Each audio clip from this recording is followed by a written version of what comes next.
Assalamualaikum. Jangan lupa like, comment, and subscribe. Bye.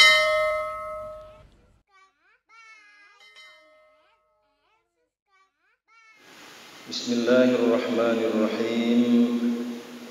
Assalamualaikum warahmatullahi wabarakatuh. Alhamdulillahilladzi amarana bittaqwa. Assalatu wassalamu ala rasulillahil mustafa Sayyidina Muhammadin ahsanan nasi qawlan wa fi'la wa ala alihi wa sahbihi wa man ihtada. Subhanakallahumma la ilma lana illa ma 'allamtana innaka antal alimul hakim. Hamba Allah jamaah salat subuh rahimakumullah. Di akhir-akhir Ramadan ini, semoga kita hamba Allah ini tidak pernah lelah berbuat kebaikan, tidak pernah lelah untuk terus-menerus melakukan solat malam, membaca Al-Quran, berinfak dan bersedekah, melakukan zikrullah, menyantuni anak-anak yatim, orang-orang fakir dan orang-orang du'afa. Semoga amal ibadah yang kita lakukan ini tidak pernah lelah dan kita terus bersemangat, karena Allah Jalla wa'ala tidak pernah lelah membalas hamba-hambanya sampai hambanya sendiri yang merasa lelah beribadah kepadanya. Hamba Allah rahimakumullah, jangan sampai kita menjadi penyembah Ramadan. Hendaklah kita menjadi penyembah Allah, Rabb, pencipta semesta alam. Sebentar lagi Ramadan akan berakhir. Jangan sampai solat malam kita terhenti. Tak lama lagi Ramadan akan pergi. Jangan sampai sedekah kita akan dikurangi. Sebentar lagi Ramadan akan berangkat. Maka jangan sampai ibadah kita tamat riwayat. Hamba Allah jamaah solat subuh rahimakumullah, semoga kita menjadi penyembah Allah, Rabb, pencipta semesta alam, taat sepanjang hayat, beribadah sepanjang hidup, bukan karena Ramadan, tapi karena kita telah jatuh cinta kepada Allah, Rabb, pencipta semesta alam. Nah, hamba Allah jamaah solat subuh rahimakumullah, hari ini kita ingin melihat sedikit munasabah hubungan antara ibadah haji, ibadah puasa dan zakat fitrah. Apakah ketiga ibadah ini ada hubungannya? Ternyata setelah kita dalami, setelah kita pelajari dan setelah kita melakukan pemahaman terhadap ketiga ibadah ini, di dalamnya ada satu perintah yang sama, baik ibadah haji, ibadah puasa dan zakat fitrah. Mari kita lihat. Yang pertama, ibadah haji hamba Allah sekalian. Sebelumnya ingin saya sampaikan sedikit informasi tentang haji. InsyaAllah tahun ini jamaah haji Provinsi Aceh akan berangkat pada gelombang pertama. Setelah beberapa tahun kita gelombang kedua, lebih kurang 7 tahun kita gelombang kedua, tahun ini kembali kita ditetapkan untuk melaksanakan haji di gelombang pertama. Masuk asrama haji pas 1 bulan setelah lebaran Idul Fitri. 22 Mei insyaAllah kita merayakan Idul Fitri. 22 April melakukan Idul Fitri. 23 Mei kloter 1 masuk asrama haji. 24 Mei jam 7.45 pagi kloter pertama akan terbang menuju ke Madinah. Dan kabarnya Aceh adalah embarkasi pertama di seluruh Indonesia yang memberangkatkan jamaah haji tahun ini. Bagaimana proses gelombang haji gelombang pertama? Dari Banda Aceh pesawatnya take off menuju Madinah. Landing di Madinah, 9 hari lebih kurang di Madinah. Kemudian jamaah didorong ke Mekah. Sampai di Mekah melakukan ibadah di Armuzna, Arafah, Muzdalifah dan Muna ataupun Mina. Kemudian setelah lebih kurang 30 hari di Mekah, maka berangkat naik bus menuju Jeddah. Naik pesawat di Jeddah dan kembali ke Banda Aceh. Itu rute gelombang 1. Banda Aceh, Madinah, Mekah, Jeddah, kembali ke Banda Aceh. Kalau gelombang kedua, Banda Aceh, Jeddah, Mekah, Madinah, Bandara Madinah, kembali ke Banda Aceh. Diputar. Dulu sistemnya 2 arah, sekarang 1 arah. Jamaah haji hanya mendapati Mekah Madinah 1 kali. Kalau dulu baik gelombang pertama maupun gelombang kedua, semuanya landingnya di Jeddah. Yang gelombang pertama setelah landing di Jeddah, naik bus 6 jam, 7 jam ke Madinah. Selesai Madinah, naik bus lagi balik ke Mekah yang dekat dengan Jeddah. Maka sekarang tidak ada lagi 2 arah, sistem 1 arah. Tidak bolak-balik Mekah Madinah. Dan alhamdulillah tahun ini apa yang dikhawatirkan masyarakat Aceh boleh kita katakan tidak terjadi. Apa itu? BP, biaya penyelenggaraan ibadah haji untuk embarkasi Aceh adalah yang termurah setanah air. Kita mendapatkan BP 44.300.000 rupiah, lebih kurang. Yang termahal adalah embarkasi Surabaya, 55 juta. Selisihnya 11 juta. Biasanya selisihnya hanya sekitar 6 juta dan 7 juta. Tapi tahun ini selisihnya agak tinggi. Dan mengapa Surabaya padahal ada Makassar yang lebih jauh? Karena tahun ini Surabaya memakai pesawat yang afturnya agak boros. Perjalanannya lebih lama 3 jam dari Banda Aceh. Kalau mereka 11 jam, kita 8 jam ke Madinah. Kemudian mereka memakai pesawat yang afturnya agak boros sehingga bayarnya harus ditambah sedikit. Itulah sedikit informasi haji sebelum kita lihat apa munasabah hubungan antara ibadah haji ini dengan puasa dan dengan zakat fitrah.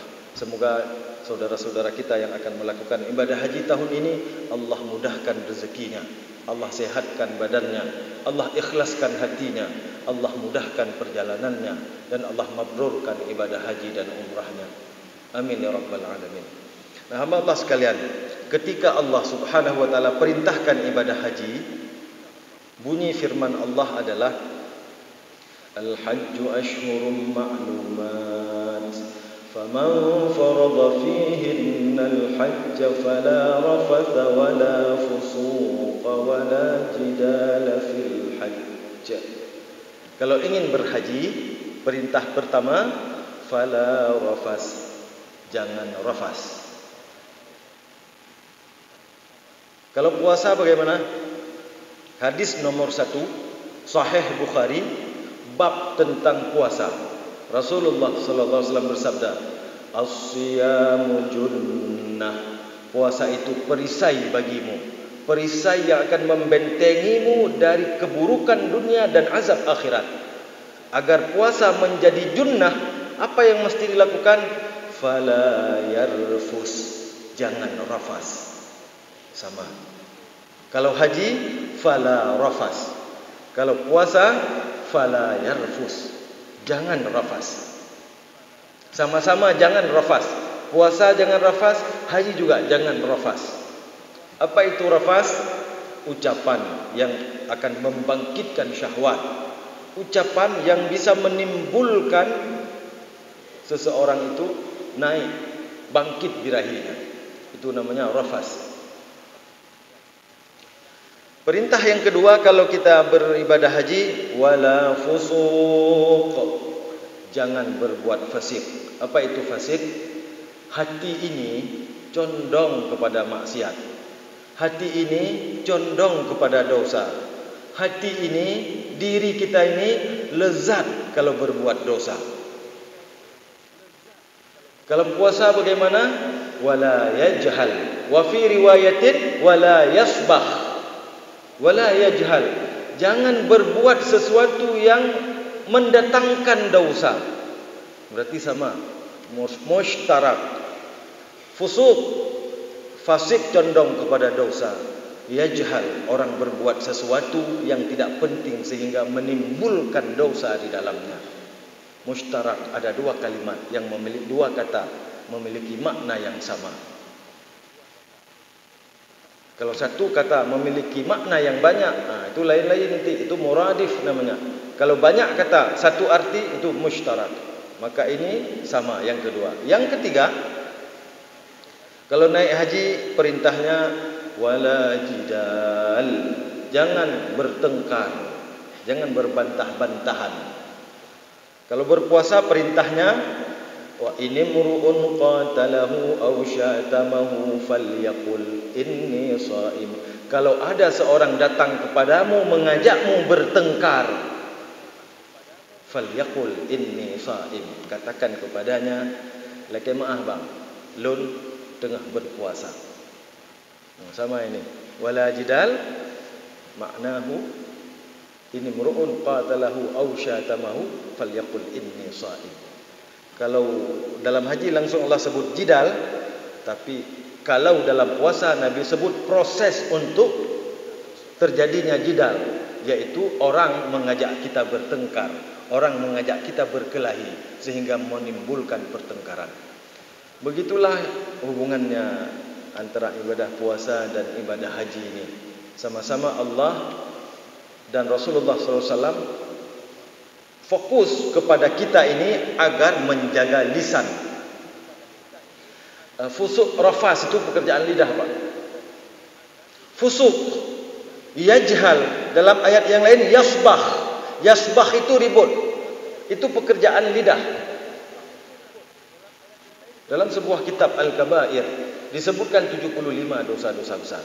Yang paling banyak lakukan dosa besar itu ternyata adalah lisan. Maka Nabi SAW bersabda, As-salamatul insan, selamatlah seorang insan fi hifdzil lisan, kalau dia mampu menjaga lisannya. Kemudian Nabi juga menegaskan dalam hadis Abu Hurairah riwayat Imam Bukhari, man lam yada' qaulaz zur wal amala bih, orang-orang yang tidak sanggup menahan lidahnya dari berkata buruk, wal amala bih, dan dari berbuat yang buruk. Apa lidah berbuat buruk? Satu, dusta, ghibah, fitnah, saksi palsu, mengadu domba, membuat propaganda, menghina yang Allah muliakan, memuliakan yang Allah hina, merendahkan sahabat Nabi SAW, dan lain-lain sebagainya. Kulluhum ismul kabair. Itu semua adalah dosa-dosa besar. Letaknya di lidah. Maka Rasulullah SAW bersabda, man lam yada' qaulaz zur, orang yang tidak sanggup menjaga lidahnya dari berkata buruk, wal amala bih, dan dari berbuat yang buruk, berbuat yang haram maksudnya, falaisa lillahi hajah fi ayyada'a ta'amahu wa syarabah, maka Allah tidak membutuhkan sedikit pun ibadah puasanya. Allah tidak memerlukan bahwa hambanya itu telah menahan diri dari makan dan minum. Artinya adalah Allah tidak butuh terhadap puasa yang kita lakukan. Apabila lidah tidak terjaga, perbuatan juga tidak seperti yang Allah inginkan. Nah, hamba Allah jemaah salat subuh rahimakumullah. Bagaimana dengan zakat fitrah? Hadis dari Abdullah bin Mas'ud, riwayat Ibnu Majah dan Abu Daud. Apa tujuan perintah zakat fitrah? Disebutkan dalam hadis, farada Rasulullah sallallahu alaihi wasallam zakatul fitri tuhratun lis-shaim bil lagwi war rafas. Ternyata sama, Pak. Rasulullah sallallahu alaihi wasallam memfardukan kepada kita zakat fitrah. Apa tujuan utamanya? Tuhratun lis-shaim, untuk membersihkan orang puasa, bil lagwi war rafas, daripada kesia-siaan dan daripada ucapan-ucapan yang rafas. Jadi kalau dalam Ramadan kita ada berkata rafas, ada berbuat sia-sia, dengan zakat fitrah itu untuk tuhratun lis-shaim, untuk membersihkan orang-orang yang berpuasa. Dan ternyata hamba Allah lagi-lagi disebut rafas oleh Rasulullah sallallahu alaihi wasallam. Maknanya adalah Nabi sallallahu alaihi wasallam sangat konsentrasi beliau. Beliau sallallahu alaihi wasallam sangat mementingkan untuk hamba-hambanya itu dalam menjaga lisannya.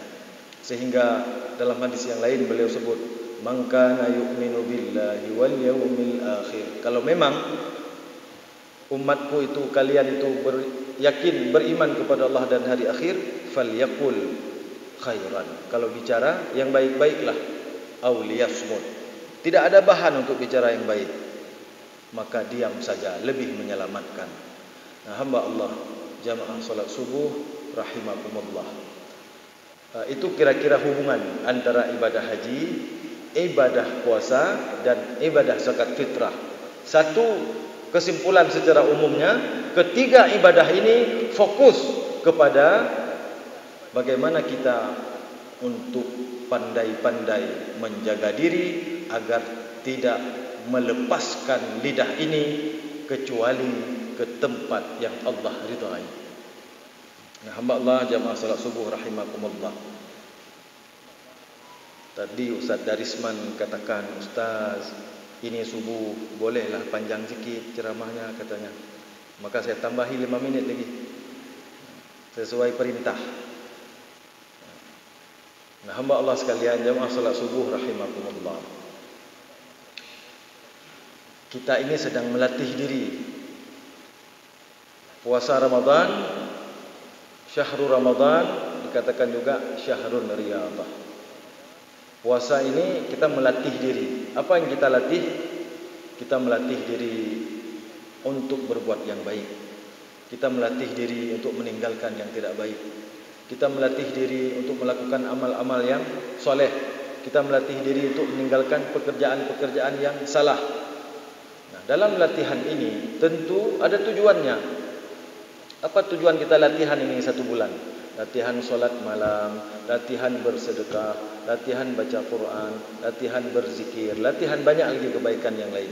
Tujuannya adalah untuk bertanding. Bagus sebuah latihan. Kalau saat bertanding kita kalah, apalah gunanya? Maka benar sebuah latihan terbukti saat kita bertanding. Maka orang yang latihannya menan-menan aja saja, menan-menan aja latihannya, kurang serius latihannya, maka waktu bertanding dia akan kalah.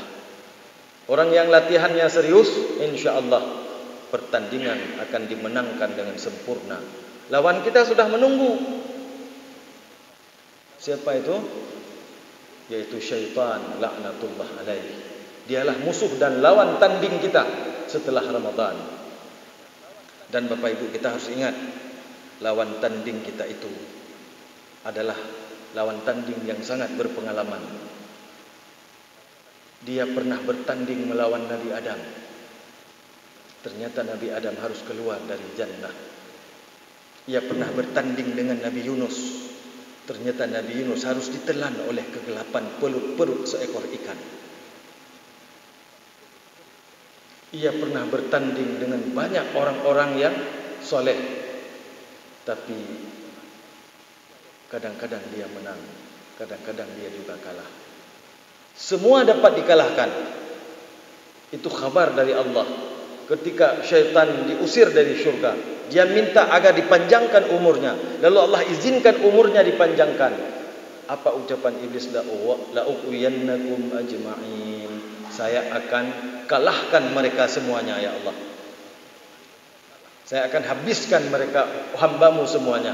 Ada satu yang dia enggak berhasil.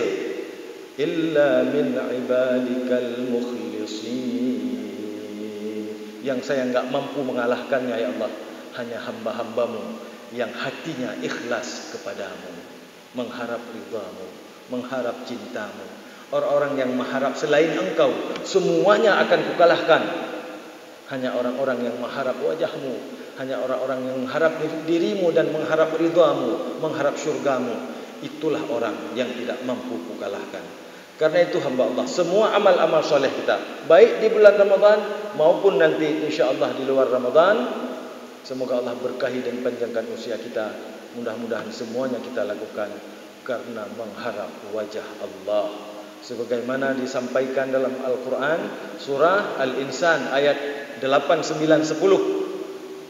وَيُطْعِمُونَ الطَّعَامَ عَلَى حُبِّهِ مِسْكِينًا وَيَتِيمًا وَأَسِيرًا.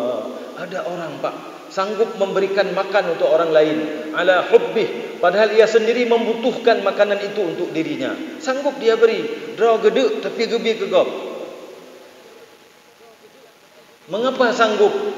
Innama nut'imukum liwajhillah.